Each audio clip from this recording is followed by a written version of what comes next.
Bakulit sa ating YouTube channel. Bali today, isa-starting tayo rito ng CHP layering dito sa may division natin. So kahapon, tinibag natin dito yung ating pader. Kasi i-adjust natin yung ating rito. Yung ating division.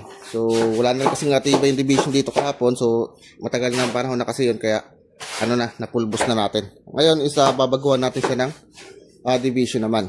Ayan. So nagpapahalo na tayo. Then kanina nilayout ko na rito yung ating para sa pag-aasinta. So naglagay lang ako ng battery board dito sa magkabilang kanto. So hinulugan ko na lang yung ating bakal dito, then tinali ko ron. Tapos yung naging battery board natin ay yung ating bakal na lang. So tuwid naman yan. So basta nasa hulog lang yung ating gawa para hindi bumaluktot or tumumba yung ating asinta rito. Okay? So ito kasama natin. So naghahalo.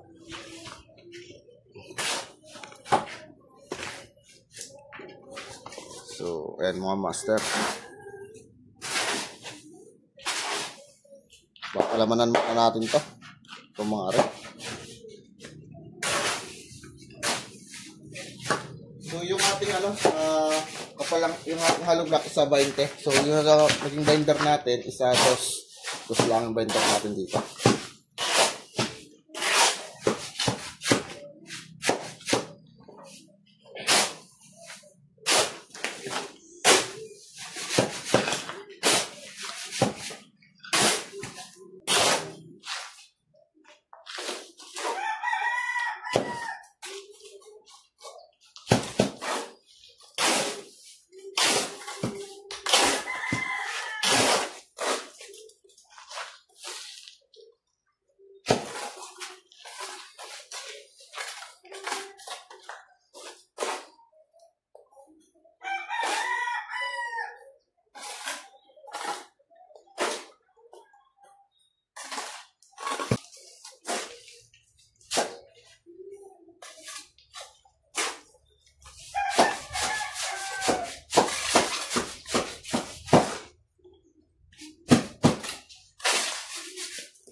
So, kailangan tuwid yung ating rito, HB. Yung asintada natin mga master.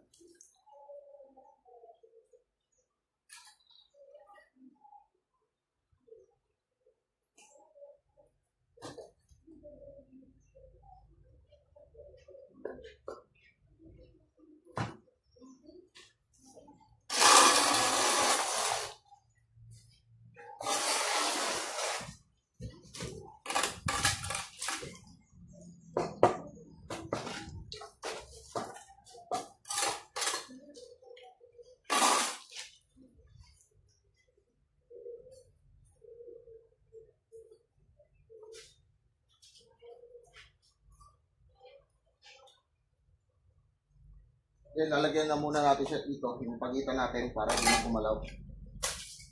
Halo.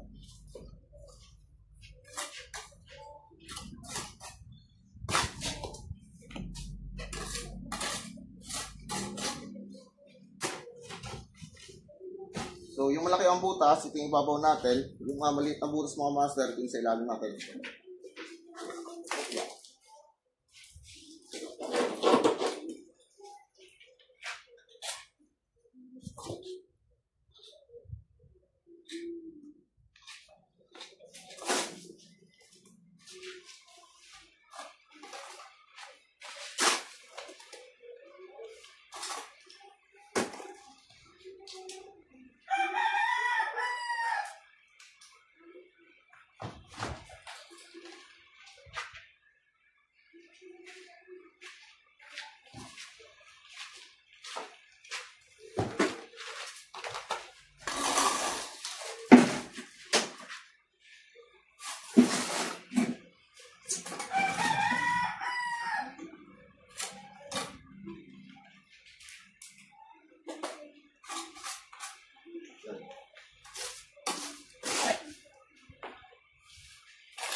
kailangan tatasin natin ang halo.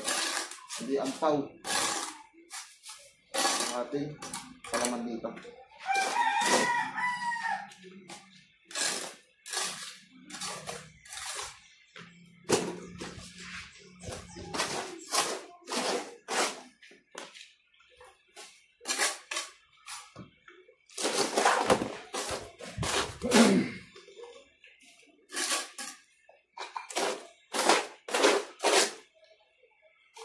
May isang pala.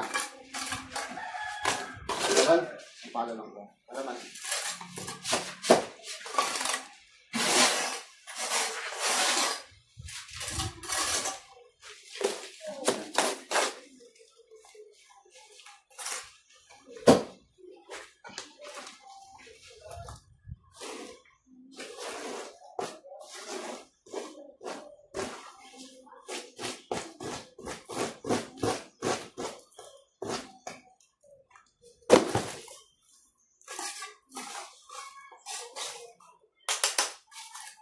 Ikutin ako.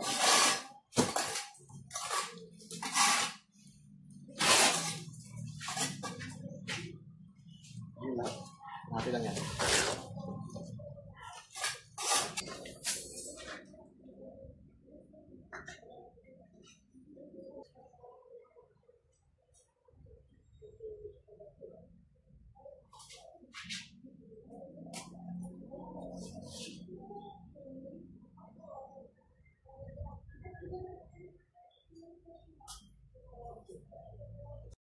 Okay mga master, so medyo matataas-taas na tayo.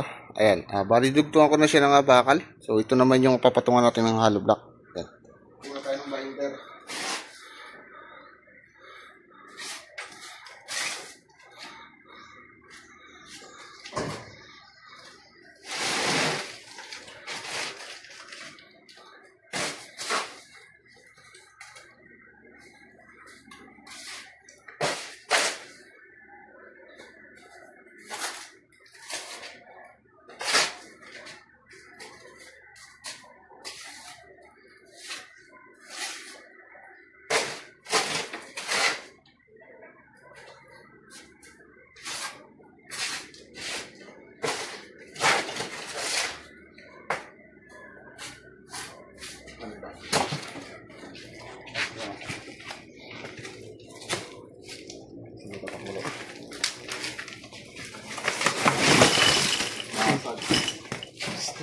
Halog ko.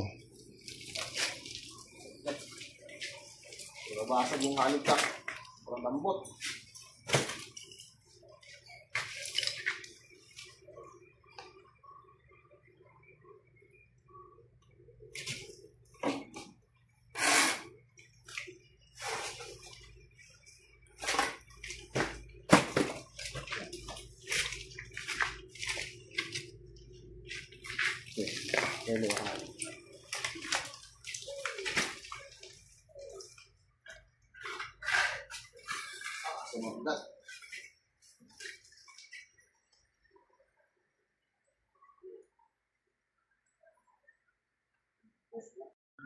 Alright mga master, so bali katatapos lang natin mag-ano rito sa HB layering. And bali nakailang patong din tayo. 1, 2, 3, 4, 5, 6, 7, 8. So 8 patong na mga master yung naipatong natin ngayong araw. So bukas naman bali hanggang 8 lang muna tayo kasi baka naman na bumigay. So hindi na rin pwedeng percent tong ating naanuhan, inasintahan. Okay, so yun lang muna mga master, bali in-update ko lang kayo dito sa ating ginagawang project. Okay, so maraming salamat po.